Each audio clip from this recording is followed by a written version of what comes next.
नमस्कार बच्चों, स्वागत है आपका अपने YouTube चैनल हिंदी शिक्षा संसार में। बच्चों, आज हम आपकी पाठ्य पुस्तक वितान भाग 2 का अंतिम अध्याय डायरी के पन्ने पढ़ेंगे। इसके महत्वपूर्ण प्रश्नों पर चर्चा करेंगे और महत्वपूर्ण प्रश्नों पर चर्चा करने से पहले आओ थोड़ा सा जानते हैं एन फ्रैंक के बारे में। जीवन परिचय। एन फ्रैंक का जन्म 12 जून 1929 को जर्मनी के फ्रैंकफर्ट शहर में हुआ था। इन्होंने अपने जीवन में नाज़ीवाद की पीड़ा को सहा। इनकी मृत्यु फरवरी या मार्च 1945 में नाजियों के यातना गृह में हुई। एन फ्रैंक की डायरी दुनिया की सबसे ज़्यादा पढ़ी गई किताबों में से एक है। यह डायरी मूलतः 1947 में डच भाषा में प्रकाशित हुई थी। सन 1952 में इसका अंग्रेजी अनुवाद the diary of a young girl शीर्षक से प्रकाशित हुआ। इस पुस्तक पर आधारित अनेक फिल्मों, नाटकों, धारावाहिकों इत्यादि का निर्माण हो चुका है। तो बच्चों, ये डायरी दुनिया की सबसे ज़्यादा पढ़ी जाने वाली पुस्तकों में से एक कैसे बन गई? आखिर इस पुस्तक में एन फ्रैंक ने ऐसा क्या लिख दिया, तो उसके बारे में भी हम जान लेंगे। तो जानते हैं पाठ के बारे में। यह डायरी डच भाषा में 1947 ईस्वी में प्रकाशित हुई थी। इसके बाद यह the diary of a young girl शीर्षक से 1952 ईस्वी में प्रकाशित हुई। यह डायरी इतिहास के एक सबसे आतंकप्रद और दर्दनाक अध्याय के साक्षात अनुभव का बयान करती है। हम यहाँ उस भयावह दौर को किसी इतिहासकार की निगाह से नहीं, बल्कि सीधे भोक्ता की निगाह से देखते हैं। ये भोक्ता ऐसा है जिसकी समझ और संवेदना बहुत गहरी तो है ही, उम्र के साथ आने वाले परिवर्तनों से पूरी तरह अछूती भी है। तो यहाँ हमने थोड़ा सा जाना कि इतिहास की दृष्टि से भी, तो ऐतिहासिक दृष्टि से भी यह डायरी बहुत ज़्यादा महत्वपूर्ण है, एक दस्तावेज माना जाता है। कुछ ऐसी घटना हुई थी विश्व स्तर पर जिसको इसके रचनाकार ने एन फ्रैंक ने खुद भोगा था। तो एक तरफ से ये बहुत बड़ा प्रूफ है इतिहास का। तो अब जानते हैं ऐसी कौन सी घटना का ये दस्तावेज है, कौन से सन में क्या घटना घटी थी जिसका वर्णन इस डायरी में किया गया। ऐसा क्या भोगा था एन फ्रैंक ने, उसके परिवार ने। तो इस पुस्तक की भूमिका में लिखा गया है, इस डायरी में भय, आतंक, भूख, मानवीय संवेदनाएं, प्रेम, घृणा, बढ़ती उम्र की तकलीफ़ें, हवाई हमले का डर, पकड़े जाने का लगातार डर, 13 साल की उम्र के सपने, कल्पनाएं, बाहरी दुनिया से अलग थलग पड़ जाने की पीड़ा, मानसिक और शारीरिक ज़रूरतें, हंसी मजाक, युद्ध की पीड़ा, अकेलापन, सभी कुछ है। यह डायरी यहूदियों पर ढाए गए जुल्मों का एक जीवन दस्तावेज है। द्वितीय विश्व युद्ध के समय हॉलैंड के यहूदी परिवारों को जर्मनी के प्रभाव के कारण अकल्पनीय यातनाएं सहनी पड़ी थी। उन्होंने गुप्त तहखानों में छिपकर जीवन रक्षा की। जर्मनी के शासक ने गैस चैम्बर व फायरिंग स्क्वाड के माध्यम से लाखों यहूदियों को मौत के घाट उतारा। ऐसे समय में 2 यहूदी परिवार 2 वर्ष तक एक गुप्त आवास में छिपे रहे। इनमें एक फ्रैंक परिवार था, दूसरा वान दंपत्ति। एन ने गुप्त आवास में बिताए 2 वर्षों का जीवन अपनी डायरी में लिखा। यह डायरी 2 जून 1942 से 1 अगस्त 1944 तक लिखी गई। 4 अगस्त 1944 को किसी की सूचना पर ये लोग पकड़े गए। 1945 में एन की अकाल मृत्यु हो गई। एन ने अपने किट्टी नामक गुड़िया को संबोधित करके डायरी लिखा, जो उसे अच्छे दिनों में जन्मदिन पर उपहार में मिली थी। तो अब हम जान ही गए हैं कि एन फ्रैंक की जो डायरी है, डायरी के पन्ने जो पाठ है, अध्याय है, इसमें एन फ्रैंक ने द्वितीय विश्व युद्ध के दौरान नाजियों ने, हिटलर ने यहूदियों पर क्या अत्याचार किए, उनको कैसे यातनाएं दी, उनको यंत्रणाएं दी, उसका इसमें वर्णन किया गया है। क्योंकि एन फ्रैंक जो है वो यहूदी परिवार से संबंध रखती थी और उसके परिवार को भी वो सब कुछ भोगना पड़ा था जो हर यहूदी भोग रहा था। अज्ञातवास में छिपकर रहना, पकड़े जाने का डर, हवाई हमले, अलग दुनिया से अलग थलग पड़ जाने का जो दर्द है, ये सब कुछ एन फ्रैंक ने सहा था। और उसका लिखा गया, डायरी का लिखा गया एक एक शब्द जो है उसके द्वारा भोगा गया था, जिसमें जो है सच्चाई है, वास्तविकता है। तो ऐतिहासिक दृष्टि से भी एक महत्वपूर्ण दस्तावेज है। शायद ये सब कारण रहे होंगे कि ये दुनिया की सबसे ज़्यादा पढ़ी जाने वाली पुस्तकों में से एक है। तो अब हम चर्चा करेंगे डायरी के पन्ने पाठ के महत्वपूर्ण प्रश्नों के उत्तर पे। पहला प्रश्न है, यह 60 लाख लोगों की तरफ से बोलने वाली एक आवाज़ है, एक ऐसी आवाज़ जो किसी संत या कवि की नहीं बल्कि एक साधारण सी लड़की की है। इलिया इहरनबुर्ग की इस टिप्पणी के संदर्भ में एन फ्रैंक की डायरी के पठित अंशों पर विचार कीजिए। तो प्रश्न क्या है कि 60 लाख लोगों की तरफ से बोलने वाली एक आवाज़ है। तो हम यहाँ पर मान सकते हैं, अगर प्रश्न थोड़ा घुमा फिरा कर भी आया तो भी, कि 60 लाख लोगों की तरफ से एक आवाज़ बोल रही है। तो शायद ये वही है, ये 60 लाख और कोई नहीं, यहूदी हो सकते हैं।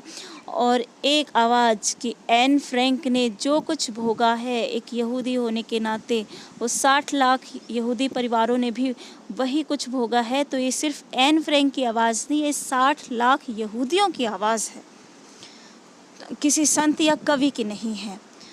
तो इसके बारे में ही हमें यहाँ पर लिखना है। तो एक तरफ से यहूदियों पर जो कुछ नाजियों ने किया था वो सब कुछ हमें लिखना है। तो इसलिए प्रश्न देख के घबराना नहीं है बिल्कुल भी कि इलिया इहरनबुर्ग ने ऐसा कह दिया, 60 लाख लोगों की आवाज़, ये कौन सा प्रश्न है।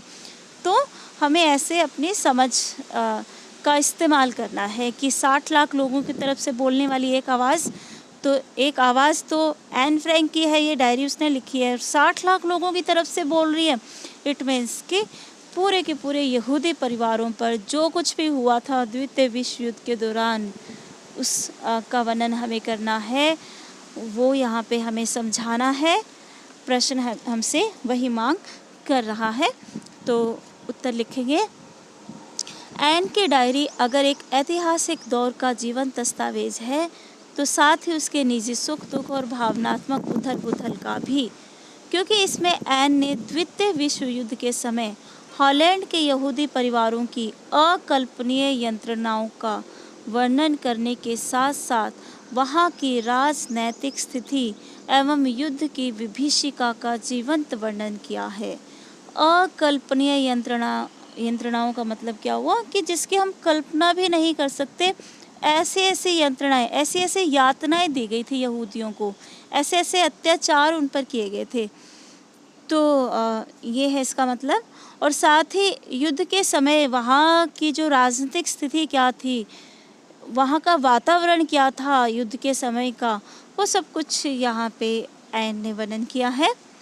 यहूदियों को तरह तरह के भेदभावपूर्ण और अपमानजनक नियम कायदों को मानने के लिए बाध्य किया जाने लगा।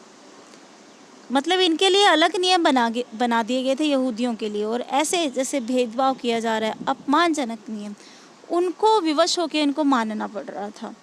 गेस्टापो क्या है? हिटलर की खुफिया पुलिस, उसका नाम है गेस्टापो।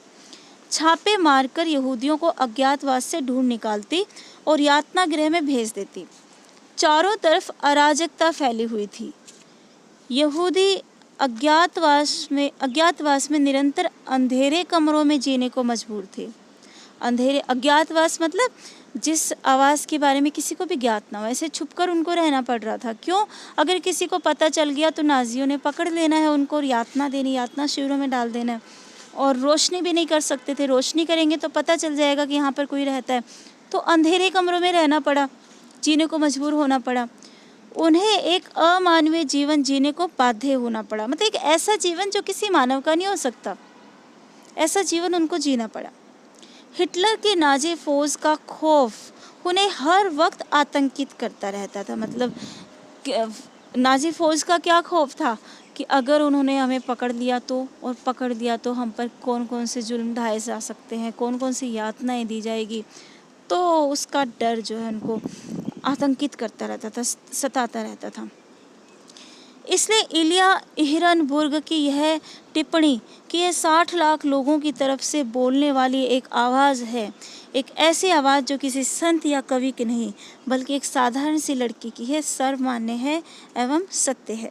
तो बच्चों, इस बार जैसे 5 नंबर के हिसाब से ये आपका प्रश्न वितान में से आता है, जिसमें हमें कम से कम 120, 5 नंबर का नहीं 4 नंबर का, जिसमें हमें 80 से लेकर 100 शब्दों तक शब्द सीमा हमारी होनी चाहिए। तो इसमें हम साथ में अगर हम चाहें तो इसमें हम जोड़ सकते हैं जो जो मतलब पकड़े जाने का जैसे डर सताता था उनको, हवाई हमले किए जा रहे थे, सेंधमारी की जा रही थी, अंधेरे बंद कमरों में रहना पड़ रहा था, कई दिनों तक भूखे प्यासे भी रहना पड़ा, राशन पानी की कमी हो गई थी, नैतिकता ख़त्म हो रही थी, 1000 गिल्डर के नोट जो हैं वो अवैध घोषित कर दिए गए, कैसे यातना शिविरों में यहूदियों को डाला जा रहा था, वो सब बातें हम इसमें लिख सकते हैं और अपनी शब्द सीमा जो है वो पूरी कर सकते हैं।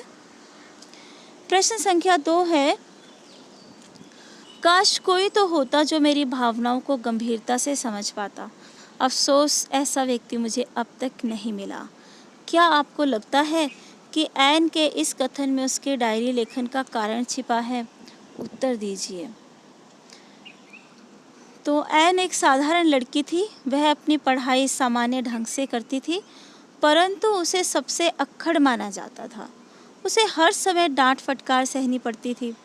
वह एक जगह लिखती भी है, मेरे दिमाग में हर समय इच्छाएं, विचार, आशय तथा डांट फटकार ही चक्कर खाते रहते हैं। मैं सचमुच उतनी घमंडी नहीं हूँ जितना लोग मुझे समझते हैं। मैं किसी और की तुलना में अपनी नई कमज़ोरियों और खामियों को बेहतर तरीके से जानती हूँ। एक अन्य स्थान पर वह लिखती है, लोग मुझे अभी भी इतना नाक घुसेड़ू और अपने आप को 30 मार खा समझने वाली क्यों मानते हैं। वह यह भी लिखती है, कोई मुझे नहीं समझता। इस प्रकार ऐन की टिप्पणियों से पता चलता है कि अज्ञातवास में उसे समझने वाला कोई नहीं था। वह स्वयं को बदलने की कोशिश करती थी, परंतु फिर किसी न किसी के गुस्से का शिकार हो जाती थी। उपदेशों, हिदायतों से वह उकता चुकी थी तथा अपनी भावनाएं किट्टी नामक गुड़िया के माध्यम से व्यक्त की। हर मामले पर उसकी अपनी सोच है, चाहे वह मिस्टर डसेल का व्यक्तित्व ही हो या महिलाओं के संबंध में विचार। अकेलेपन के कारण ही उसने डायरी में अपनी भावनाएं लिखी। तो क्या था कि काश कोई तो होता जो मेरी भावनाओं को समझ पाता। तो बच्चों, जब हम इस पाठ को पढ़ेंगे तो इसमें हम जानते हैं कि एन फ्रैंक अपने परिवार में सबसे छोटी थी और सबसे छोटी होने के कारण उसको बोलने का अधिकार बिल्कुल नहीं दिया गया था कि वो किसी को जो है अपनी बात कह सके। उसको हमेशा चुप करा दिया जाता था, डांट फटकार लगाया जाता था। किसी ने भी अगर कोई उपदेश देने हैं, चाहे मिस्टर डेसेल ने देने हो, वो उपदेश जो है वो एन फ्रैंक को दिए जाते थे और अगर वो ना सुने तो फिर से मम्मी को शिकायत लगा दी जाती थी। अगर किसी बात के बीच में बोलती थी तो उसको नाक घुसेड़ू माना जाता था। तो हर वक्त की 30 मार खाए, अपने आप को पता नहीं क्या समझती है, इसका अलग ही एटीट्यूड है, नाक घुसेड़ू है, नाक घुसाती रहती है, ठीक है, डांट फटकार सुनना। तो उसको लगता था कि वो अपनी बातें जो है किसी को बता नहीं पाती, कोई उसको समझता नहीं है, क्योंकि ऐन खुद मानती है कि मुझे पता है कि मेरी क्या कमज़ोरियाँ हैं और मैं उनको बदलने की भी कोशिश कर रही हूँ अपने आप को, लेकिन जितना लोग मुझे नाक घुसेड़ू और 30 मार खा समझने वाले समझते हैं ना, उतना मैं हूँ नहीं जितनी अक्खड़ मुझे समझते हैं। काश कोई तो होता जो मुझे समझता, जिसके साथ मैं अपनी भावनाएं बांट पाती। तो इसलिए भी एन फ्रैंक को डायरी लिखने की आवश्यकता पड़ी और उसने वो डायरी अपनी गुड़िया है, उसकी निर्जीव गुड़िया जिसका नाम किट्टी है, उसको संबोधित करके वो लिखती है और उसको अपनी सारी बातें जो है बता रही है, जो जो वो सोचती है। अगला प्रश्न है, बहुत महत्वपूर्ण है ये भी। प्रकृति प्रदत्त प्रजनन शक्ति के उपयोग का अधिकार बच्चे पैदा करें या ना करें, अथवा कितने बच्चा पैदा करें, इसकी स्वतंत्रता स्त्री से छीनकर हमारी विश्व व्यवस्था ने न सिर्फ स्त्री को व्यक्तित्व विकास के अनेक अवसरों से वंचित किया है, बल्कि जनाधिक्य की समस्या भी पैदा की है। जनाधिक्य मतलब जनसंख्या जो है बढ़ती जा रही है, ठीक है, ज़्यादा जो है बच्चों का जन्म होता जा रहा है। तो एन की डायरी के 13 जून 1944 के अंश में व्यक्त विचारों के संदर्भ में इस कथन का औचित्य ढूंढे। या ये प्रश्न जो है संक्षिप्त रूप में ऐसे भी आ सकता है कि एन फ्रैंक के महिलाओं के संबंध में क्या विचार हैं, उसके बारे में लिखो। तो एन का महिलाओं से रिलेटेड कोई भी अगर क्वेश्चन आ जाता है ना, तो आपने घुमा फिरा के इसमें यही पॉइंट्स आ जाएंगे। घबराना नहीं है कि ये जो हमने पढ़ा था उसमें तो कुछ और प्रश्न था। एन फ्रैंक के महिलाओं के बारे में विचार से संबंधित जो भी प्रश्न आ रहा है उसमें यही चीज़ें आएंगी। तो एन के अनुसार औरतों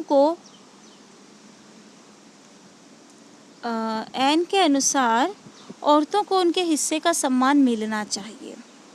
पुरुषों ने औरतों पर शुरू से ही इस आधार पर शासन करना शुरू किया कि वे उनकी तुलना में शारीरिक रूप से ज़्यादा सक्षम हैं। पुरुष ही कमा कर लाता है, बच्चे पालता पोसता है और जो मन में आए करता है। लेकिन हाल ही में स्थिति बदली है। सौभाग्य से शिक्षा, काम तथा प्रगति ने औरतों की आंखें खोली है। औरत ही तो है जो मानव जाति की निरंतरता को बनाए रखने के लिए इतनी तकलीफ़ों से गुजरती है और संघर्ष करती है। वह जितना संघर्ष करती है उतना तो सिपाही भी नहीं करते। तो सिपाही की बात यहाँ पर हुई है। तो एन ने अपनी जो डायरी लिखी है उसमें ये उदाहरण दिए है कि और जो सिपाही जब कोई जंग लड़ता है, कोई गोली उसके सीने में लगती है, उसका वो दर्द सहता है और वीरगति को प्राप्त होता है, तो उसको शहीदों का सम्मान दिया जाता है। लेकिन जो एक औरत है वो भी उससे कम नहीं है, किसी शहीद से कम नहीं है। जितना सम्मान एक शहीद को दिया जा रहा है, एक पदवी दी जा रही है, उसको इतना सम्मानित किया जाता है एक पुरुष को, तो औरत भी जो है उसको उससे ज़्यादा सम्मान मिलना चाहिए। क्योंकि एन कहते कि एक औरत जब किसी बच्चे को जन्म देती है और उस जन्म के समय वो जिस पीड़ा को सहती है, उस पीड़ा की तुलना में तो एक सिपाही जो गोली का दर्द सहता ना, गोली लगने का, वो कुछ भी नहीं है। एक बच्चे को जन्म देते समय जो पीड़ा होती है वो तो उस गोली के दर्द से कहीं बहुत ज़्यादा बढ़कर है। तो औरतें जो है उसको भी एक सिपाही की तरह उसको भी एक सम्मान मिलना चाहिए। वो भी एक जंग लड़ती है, उसका भी एक दूसरा जन्म होता है। एन के कहने का कतई मतलब नहीं है कि औरतों को बच्चे जनना बंद कर देना चाहिए। इसके विपरीत प्रकृति चाहती है कि वे ऐसा करें और इस वजह से उन्हें ये काम करते रहना चाहिए।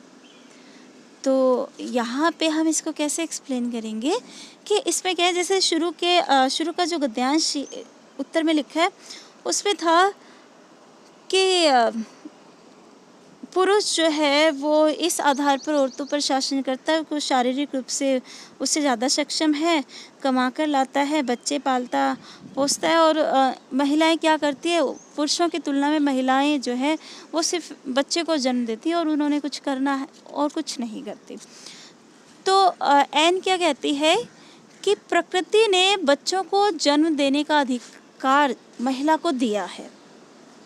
और मैं ये नहीं कहती कि महिलाएं जो है अपने इस अधिकार का उपयोग ना करें। महिलाओं को प्रकृति ने जो अधिकार दिया है बच्चे को जन्म देने का, महिलाओं को वो अधिकार का इस्तेमाल करना चाहिए, बच्चों को जन्म देना चाहिए।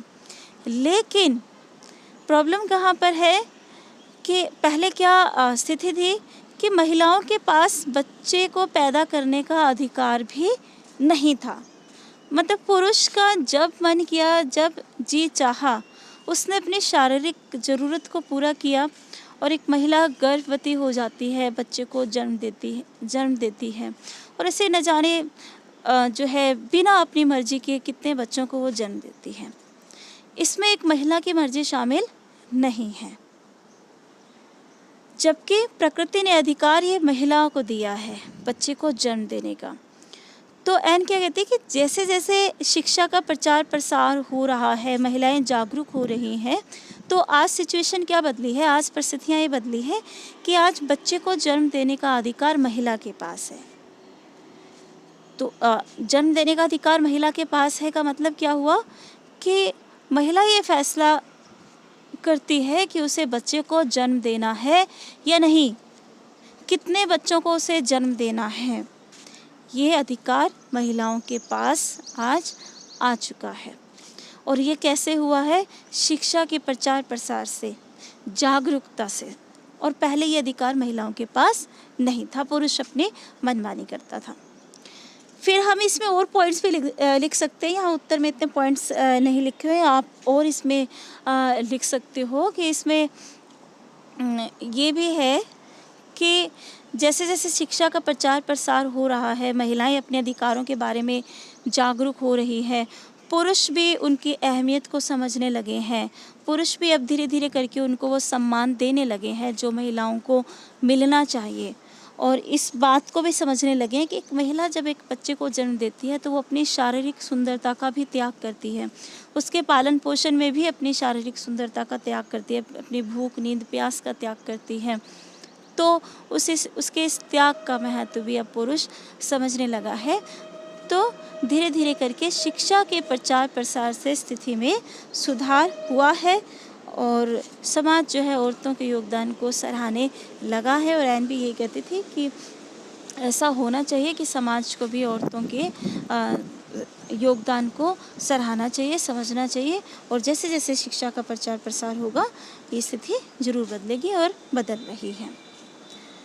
प्रश्न संख्या 4 है, एन की डायरी अगर एक ऐतिहासिक दौर का जीवंत दस्तावेज है तो साथ ही उसके निजी सुख दुख और भावनात्मक उथल पुथल का भी।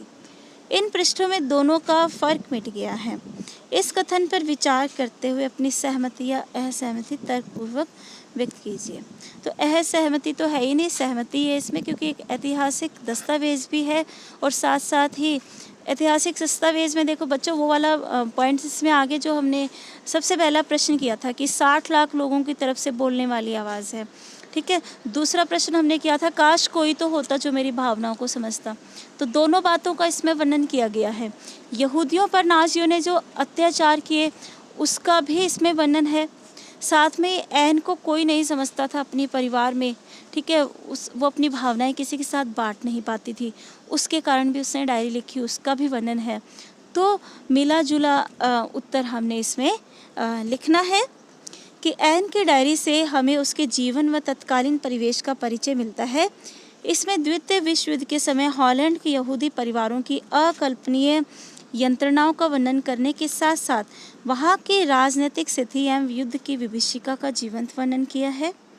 यहूदियों को तरह तरह के भेदभावपूर्ण और अपमानजनक नियम कायदों को मानने के लिए बाध्य किया जाने लगा। गेस्टापो मतलब हिटलर की खुफिया पुलिस छापे मारकर यहूदियों को अज्ञातवास से ढूंढ निकालती और यातना गृह में भेज देती।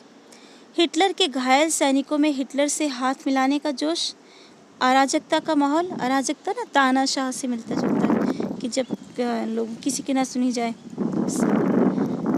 तो साथ ही यह डायरी एन के पारिवारिक सुख दुख और भावनात्मक स्थिति को भी प्रकट करती है। गरीबी, भूखमरी, अज्ञातवास में जीवन व्यतीत करना, दुनिया से बिल्कुल कट जाना, पकड़े जाने का डर, आतंक। उसके परिवार ने ये सब कुछ सहा, एन ने ये सब कुछ भोगा था।